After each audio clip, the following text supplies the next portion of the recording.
Que Deus continue te abençoando imensamente em Cristo Jesus. Para quem não me conhece, eu sou o pastor Erval, esse é o nosso programa Edificação. Meu muito obrigado aí pela sua participação. Peço a Deus que em nome de Senhor Jesus você seja sensibilizada a estar orando por nós, por nosso trabalho aqui através da mídia, mas que fortaleça o canal, se inscrevendo, deixando o seu like, fazendo um comentário, ok? E ativando o sininho aí para receber nossos próximos vídeos. Queridos, quero falar no vídeo de hoje sobre cair, mas não naufraguei, ok? Esse é o tema da nossa palavra. Caí, mas não naufraguei.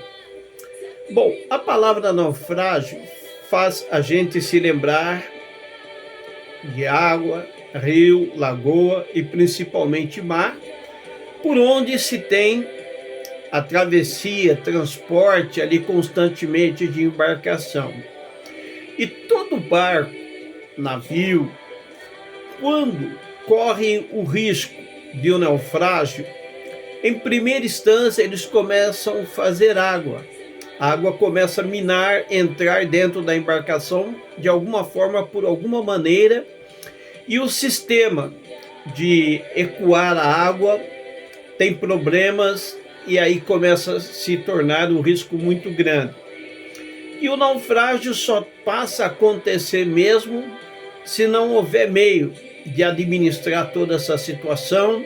Aí o barco vem à deriva, acontece então o naufrágio, e aí então é irreversível. Prejuízos, desgraças e muitas vezes, infelizmente, as pessoas que morrem afogadas naquele local, ok? Mas quero comparar isso, amados, à realidade da vida cristã. Por quê?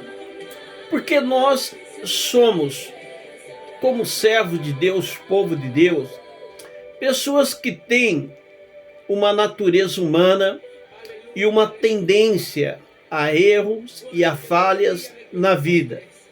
Não porque se nos é algo deliberado, algo que meramente queremos, ou oramos, ou pedimos para errar. São coisas que, infelizmente, de forma deliberada, acontecem na vida da gente. Eclesiastes 7:20 diz a Bíblia que não há quem simplesmente só acerte e nunca erre na vida. A Bíblia diz que todos pecaram e todos carecem da glória de Deus. Paulo afirma: miserável homem que sou, pecador mais que todos os pecadores. Ok? Nós vamos ver na Bíblia Sagrada que ninguém ao pé da letra foi realmente 100% perfeito. Até o nosso grande Rei, Senhor e Salvador Jesus balançou de certa forma quando ali no jardim do Getsemane ele viu a dor, o sofrimento que vinha pela frente e pediu ao Pai que, se possível, afastasse dele a sua morte e seu suplício daquela maneira. Algo que não poderia acontecer, porque se ele não passasse, não morresse, não haveria perspectiva de salvação, de vida eterna para ninguém, né? Mas, sendo mais específicos em alguns vultos da Bíblia Sagrada, nós nos lembramos, por exemplo, de Abraão. Abraão foi uma pessoa que também, num dos erros da sua vida, ele mentiu. Ele também tinha recebido a promessa, mesmo na sua dificuldade de ter filho com Sara, sua esposa, que era estéril, de que teria um filho. Mas Sara não aguentou esperar a promessa se cumprir, acabou pegando a sua escrava Agar e deu a Abraão para possuí-la. Abraão não deveria ter feito aquilo, porque ele era casado, tinha sua esposa, e Deus tinha falado com ele face a face de que ele iria ter um filho. Mas, infelizmente, ele acabou tendo relações com Agar, gerou a Ismael, o pai dos árabes, que é uma nação que sempre teve vários conflitos, guerras, mortes e assassinato contra os judeus, descendente de Isaac, que foi de Abraão e Sara. Nós temos também a história de Moisés. Nós sabemos que Moisés, quando estava no Egito, descobriu que os hebreus eram o seu povo, vendo um soldado egípcio batendo num hebreu, ele foi lá, matou aquele soldado, enterrou na areia e, vendo que foi descoberto, não assumiu os compromissos, fugiu. Mas depois de 40 anos, Deus o chama para ser o grande libertador da sua nação. Como o próprio Abraão, que Deus o chamou para ser o fundador daqueles que seriam os judeus e de todos aqueles que são também cristãos, porque pela fé, todos nós cristãos também somos filhos de Abraão, homens e mulheres de Deus. Nós temos aí a história muito conhecida do rei Davi, que quebrou 5 dos 10 mandamentos que Moisés se nos colocou, né? Davi mentiu, Davi assassinou, Davi adulterou, Davi, ele cobiçou, ele adulterou com Batseba, como nós sabemos disso daí, né? Mas se recompôs, se arrependeu. O Salmo 51 é o Salmo do arrependimento de Davi, e Deus o perdoou, o teve consigo e continua abençoando.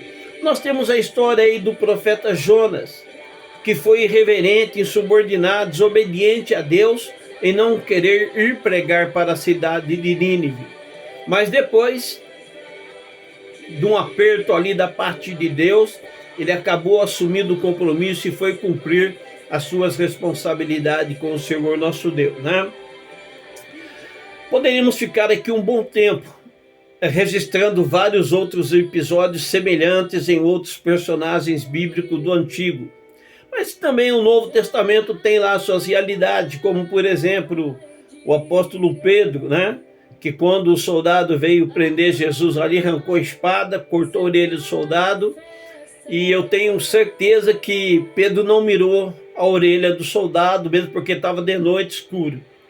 Ele deve ter realmente dado na cabeça do soldado, mas pela mão de Deus, vamos assim dizer, foi a orelha do soldado que foi decapitada. Mas você vê que Jesus não concordou com ele e até curou a orelha do soldado. Mas o pior ainda foi a traição de Pedro, de negar a Cristo Jesus, no momento em que Jesus mais precisava dele. Mas você vê que Jesus, quando aparece, vai atrás dele, dos outros, e chama Pedro para ser o pregador do Evangelho, para liderar o seu povo, para ser, né, a rocha, a qual Jesus disse que sobre ela edificaria a sua igreja. Então, quer dizer, são pessoas que caíram, mas não naufragaram, porque se recompuseram, se acertaram com o Senhor nosso Deus. Outro personagem que me chama muita atenção na Bíblia Sagrada em relação a isso é João Marcos. Sim, aquele que escreveu o Evangelho de Marcos, né? Ele era sobrinho de Barnabé. Barnabé foi aquele que foi junto com Paulo instituído líderes da igreja de Atos, e que quando eles saíram, Paulo e Barnabé, para a primeira viagem missionária, eles levaram consigo João Marcos. Nós não sabemos, não tem como afirmar exatamente o que aconteceu com João Marcos, que ele recuou, ele retrocedeu, ele voltou atrás. Ele não quis mais compromisso com o Evangelho, com a evangelização, com seu tio Barnabé, nem com Paulo, nada. E aí então, quando houve a segunda viagem missionária, Barnabé quis levá-lo novamente e Paulo não concordou, porque Paulo ficou muito chateado, magoado com a atitude de João Marcos.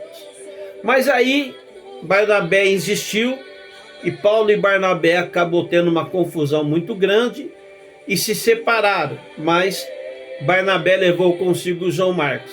E provavelmente ele trabalhou ali com João Marcos, foi discipulando, trabalhando de uma forma geral, e João Marcos se acertou, se aprumou, se edificou, ao ponto que você vai ver alguns pontos da Bíblia Sagrada, como lá em Timóteo, Colossenses, Paulo falando muito bem de João Marcos, que queria a presença dele consigo, inclusive, que ele era um dos cooperadores de Paulo. Ele fala isso lá no livro de Filemão, né?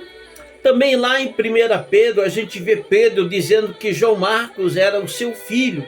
Provavelmente pode ser que João Marcos tinha se convertido ao Senhor Jesus por intermédio de Pedro, por causa dessa expressão aí que Pedro usa lá, chamando de filho, né?